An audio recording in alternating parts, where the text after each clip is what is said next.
maker, or a father who was this much of a screw-up, they could see themselves in these people who were often a mess, but still came together as a family in ways that counted. I wanted to surprise you for Christmas. Oh, sweetie, this is the best present a mother could get. I love you so much. Fast forward to now, and Rick and Morty also foregrounds the American family, warts and all. What's different, though, is that Rick and Morty doesn't necessarily agree that family is automatically a good thing. It's him or me. The show paints family connection as potentially dangerous, emphasizing that your nearest and dearest can hold a perverse, toxic power over you. I wanted you to have a normal life. That's something you can't have when Rick shows up. Everything real turns fake, everything right is wrong. One of the creators, Dan Harmon, said, "For him, the center of this story is Beth, a middle-aged woman who was scarred by her father abandoning her as a kid. For the rest of your lives, no matter how much it hurts you, no matter how much it destroys our children's futures, we're gonna do whatever Rick wants, whenever he wants." Yes! Why? Because I don't want him to leave again, you dumb asshole! According to Harmon, the reason no one objects that mad scientist grandpa takes their young son out of school to drag him on life-threatening adventures is because Jerry is terrified that Beth will leave him, and Beth is terrified that Rick will leave her. Please don't leave me again. So what holds this family together is a toxic chain of fear. And this reflects that for many people, family might not be a saving grace, but a burden. The Smiths are also dealing with heavy problems. In The Simpsons, Homer's drinking is written off as borderline normal. It's tough, need refreshment. Good old trustworthy beer. Rick and Morty doesn't mask or minimize issues like alcoholism, depression, marital struggles, and conflict with in-laws. And this makes it relatable to real families facing issues that can't just be shrugged off from week to week. You have the single worst marriage I've ever witnessed. It shouldn't exist. The Smiths even grapple with insecurity about whether they're a real family. We're a real family now. The joke at the end of the couch gag is that Rick's quick fix actually turned the Simpsons into horribly misshapen mutants. Hey Morty, little tip. Don't clean DNA vials with your spit. Likewise, in Rick and Morty, these family members feel like they're misshapen on the inside. Your relationship with your father is Oh, psychotic. listen to you relish the idea that my genius father is a bad person. This focus on the individual within the family leads to a show that's a lot more interested in character development. Rick and Morty is always balancing a Simpsons-esque reset button feel with characters who do change.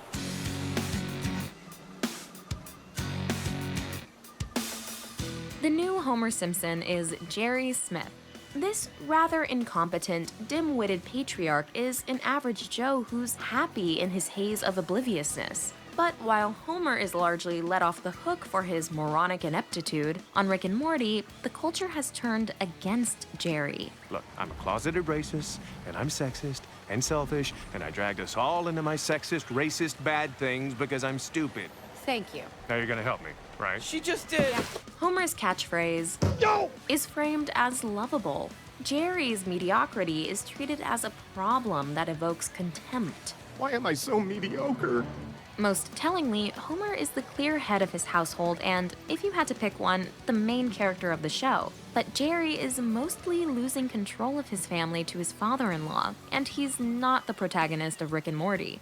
While our culture has turned against the man-child, the update to Bart and Morty suggests today there's a new faith in the young man's hidden potential. Devilish little Bart is a lovably wicked manifestation of the saying, "Boys will be boys." Eat my shorts. Morty is a hapless, hormonal kid who, to his own surprise, proves very competent and emotionally mature over time. I'll disarm the drunkenly improvised neutrino bomb. There's a 40% chance it's a dud, but you should still stay back. Morty, how many of these? Too many, Rick! Too many! So, rather than painting mischievous impulses as natural and inevitable, it's showing boys as raw matter to be shaped by their role models, implying that we can make better men for the future.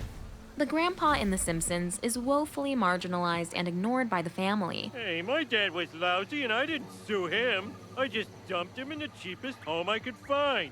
The character serves as a commentary on how frequently elders aren't respected in our culture, as well as on how dealing with an aging family member can be extremely trying. In Rick and Morty, however, the elder Rick is front and center. more head of household than Jerry most of the time. How is my son supposed to pass his classes if you keep dragging him off for high-concept sci-fi rigmarole? And we can see some parallels between Rick and Homer. Both are drinking, belching patriarchs who expect others to make excuses for them and clean up after them. But in The Simpsons couch gag, Rick appears to be disgusted by the taste of one of Homer's trademark donuts, and he has to spike Homer's beer with his own alcohol. This gets at the fundamental difference between them. Rick is a lot less mainstream and a lot more extreme. Homer puts the kids in danger due to incompetence, but Rick puts Summer and Morty in danger intentionally. This smart but reckless patriarch may reflect new skepticism toward older generations. Okay, Boomer. It's becoming clear to young people that authority figures don't necessarily have their best interests or well-being at heart. 9 out of 10 times it's a ship full of dead aliens and a bunch of free shit! Whoa! 1 out of 10 times it's a deadly trap, but I'm ready to roll those dice! Yet Rick also challenges his family and pushes them to grow more than couch potato Homer, Think for yourselves, don't be sheep. reflecting how, in our times, the head of the family is responsible for stimulating everyone's thought and broadening their horizons, not just being a provider. Mother and housewife Marge is known for her trademark sound that's a perfect nonverbal expression of frustration. She's constantly confronted with her husband's inadequacy. Attention, Marge Simpson. We've also arrested your older, balder, fatter son. And The Simpsons sometimes deals with her battles to feel appreciated and respected by the family she single-handedly takes care of. But ultimately, Marge finds ways to be satisfied within this traditional family structure. I must admit, you really do make a gal feel needed. In Rick and Morty, Beth is the primary breadwinner. Her intellectual superiority over her frequently emasculated husband is out in the open. I'm smart. Why do you think I'm a heart surgeon? And she holds the power because Jerry is so scared of losing her. Marge gets fed up with Homer many times. Homer, I think you'd agree that I've put up with a lot in this marriage. But she genuinely loves him. Do you know why I married you? Because I knocked you up? No, because I love you. Meanwhile, Beth doesn't start out loving her husband. This isn't the woman you married, Jerry. Because this woman loves you. And staying with her family means stifling much of the potential her current life doesn't allow her to realize. Lisa Simpson's modern counterpart is Summer. Lisa is her show's moral center and a classic overachiever. Free Tippet!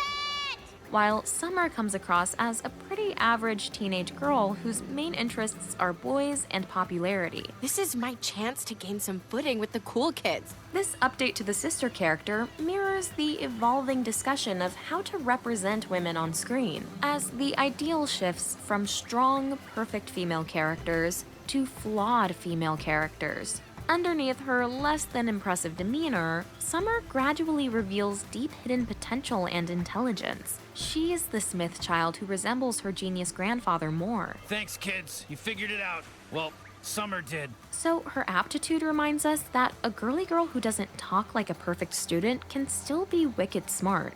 Interestingly, we see Rick admiring himself after putting on Marge's necklace and then enjoying playing Lisa's saxophone. So he feels some sense of connection to the women in this family, just as Harmon has said he loves Beth more than any other character on the show. And the centrality given to this intelligent, not particularly nurturing middle-aged woman's psychology underlines that we're in a different time for female characters on screen than The Simpsons was. Rick and Morty didn't kill The Simpsons because it was destroying the traditional American family. As we've seen, The Simpsons never really was that. It killed The Simpsons the way that Oedipus kills his father, the way that the next generation has to destroy the beloved predecessor and take its throne. It's killing its old role model with love. That's why the couch gag leaves us with an image of The Simpsons redrawn to look more like Rick.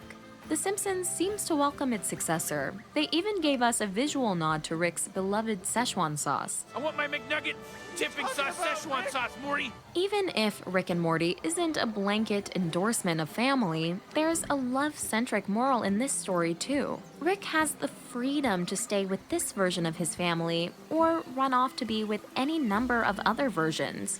So, this version of the family relationship is formed by choice. Are you going to stay? There's infinite timelines, Morty. Why would I stay in the one where I trashed the White House, became an enemy of America, and the lowest status character in my idiot family? Beth, likewise, chooses to double down on her family after she's presented with the option to leave and fulfill all her desires. I don't know if I can do it. Then stay and luxuriate in a life you can finally know you've chosen. In our world, where tradition is less of a mandate and the family unit can look all kinds of ways, it's liberating to remember that love means deciding we want to be there. Look, there's no replacing either of you without an amount of work that would ultimately defeat the purpose. The Simpsons is the longest-running American sitcom and primetime scripted series. And with its 70-episode renewal after season 3, Rick and Morty looks ready to be the next staple reflecting modern family life for a long time to come. They're a national treasure and you killed them.